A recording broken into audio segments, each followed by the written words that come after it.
Delia, iar astăzi o să vă arăt încă puține slime-uri. Nu se pune ca o colecție pentru că mai am 70, dar aceștia sunt noi. Să începem! Mai întâi vom începe cu Dilarel, care nu are un element, are un slime.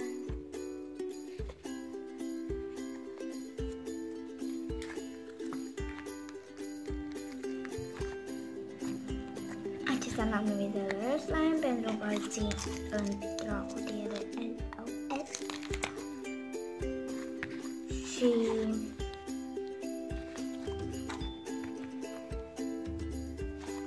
îl consider eu un LOL, adică nu chiar arată ca un LOL, dar am acest slime care se poate băboi.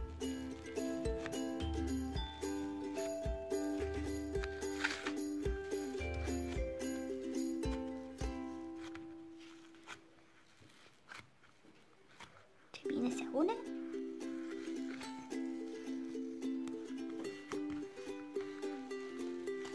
Presupun că este foarte glossy, da. Este cu puțin slipici.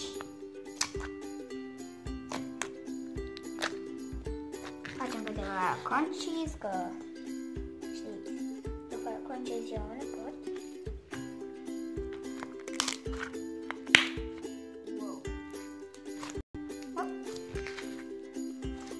Mai facem încă un crunchie.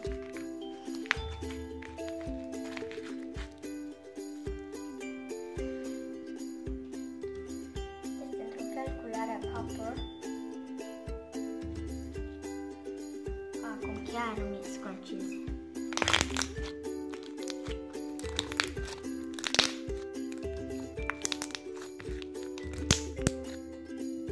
Foarte frumos.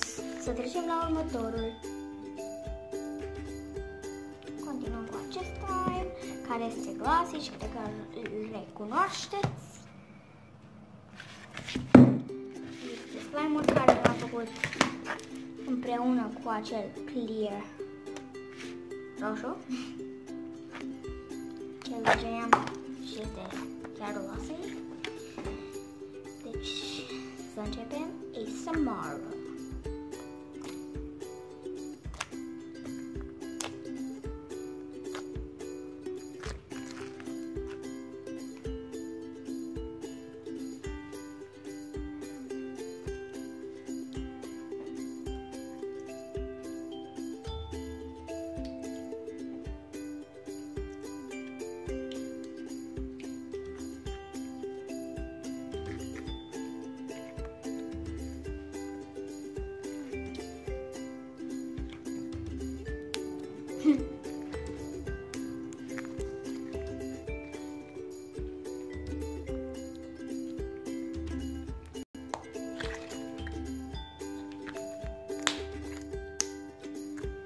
Așa, trecem la următorul. Aici avem un sand slime. Are câteva biluțe fel și este străcit. E foarte moale și crunchy. Și dacă vă uitați atenți, veți vedea că am pus și snow pentru că are puțină textură. Am pus și slipici audio, după cum se vede. Trecem la următorul. Aici avem Skylight Slime.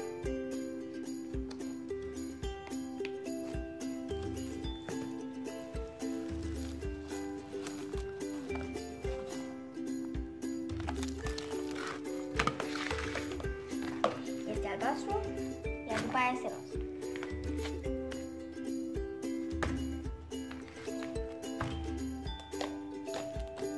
Nu o să vreau să-l amestec, dar pentru voi o să-l amestec.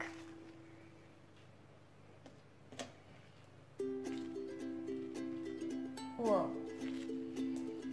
Încerc să fac ceva.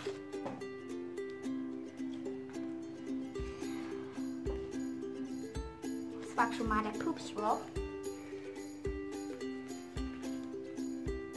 Chiar albastru nu se prea întinde, după cum se vede. Dar o să fac o formă și după o să rup mai întâi, că eu vreau să văd. Îi arătă frumos deasupra, să vedem cum arată și interior. Wow! Arată ca un marshmallow. Marshmallow colorat.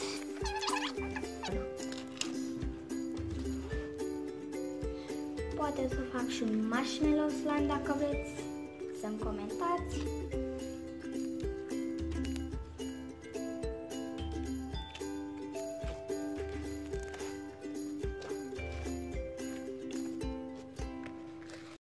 Să trecem la următor. Aici avem un straw slime.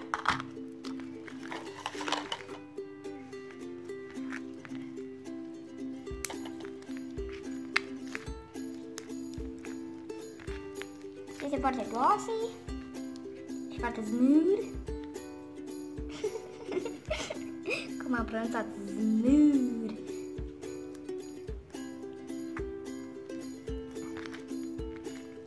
Și foarte stretchy.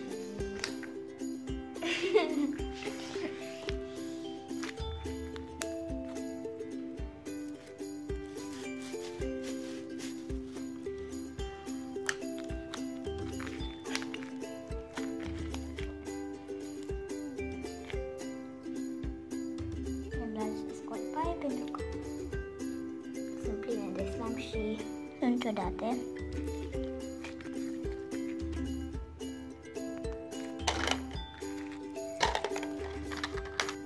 Să trecem la următorul.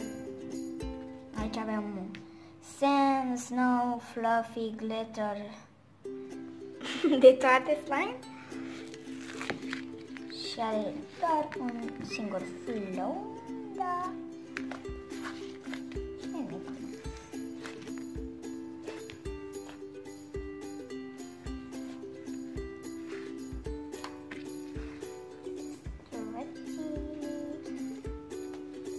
Foarte frumos.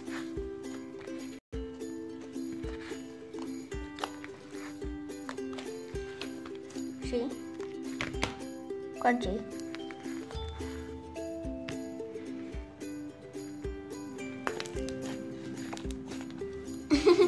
Nu prea crunchy. Trecem la următorul. Aici avem un flow slime cu biluțe și cu puține paiete. Dar în rest, nu chiar puține paiete, chiar foarte multe. Și este și roșial și mov prin el. Habar n-am de ce. El arăta ca un albastru amestecat cu gri, dar și amestecat cu mov. Deci avem un gri mov.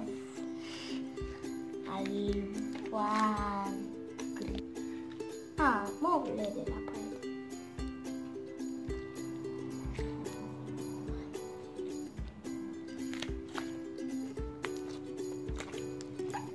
Se întinde. Bau. O să încercăm să facem un balon.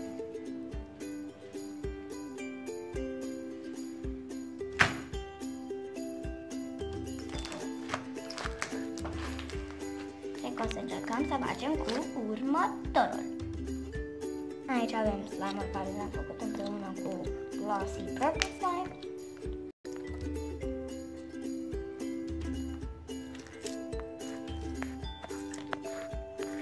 Îl numesc cherry jam sau pudding, nu pudding, jelly.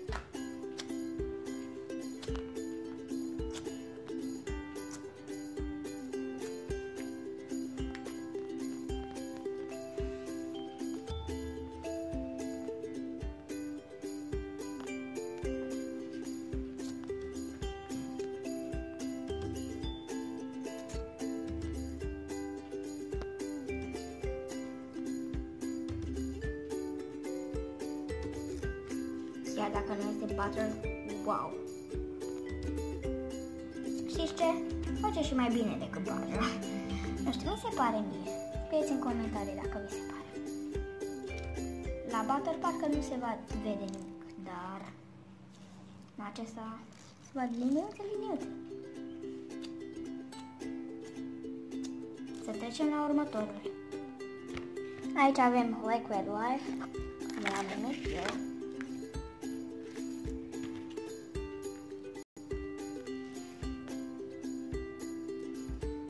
Arată ca un mermaid Liquid Life.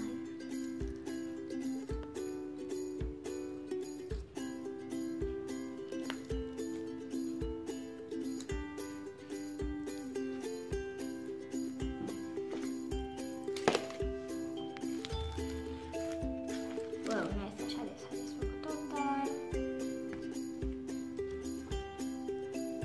dar haideți să încercăm să facem un balon.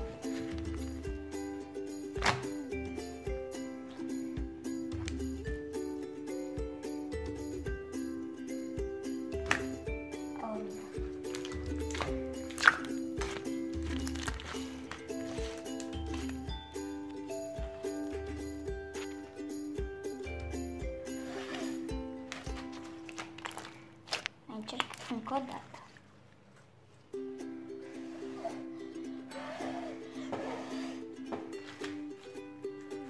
Stați că vin cu un cheese, stați.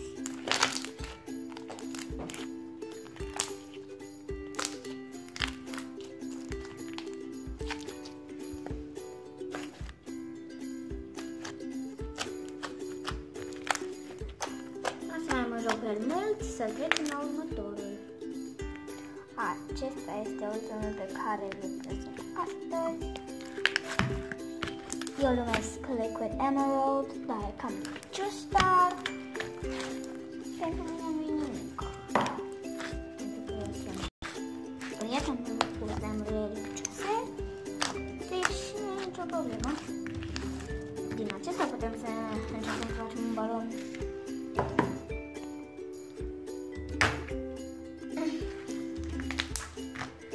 Aici am pus borax în el și are puține chunks, deci trebuie să primesc.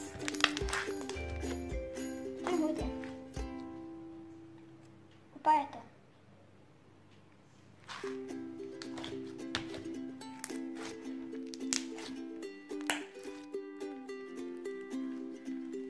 Could it glitter yet? Nu e bine.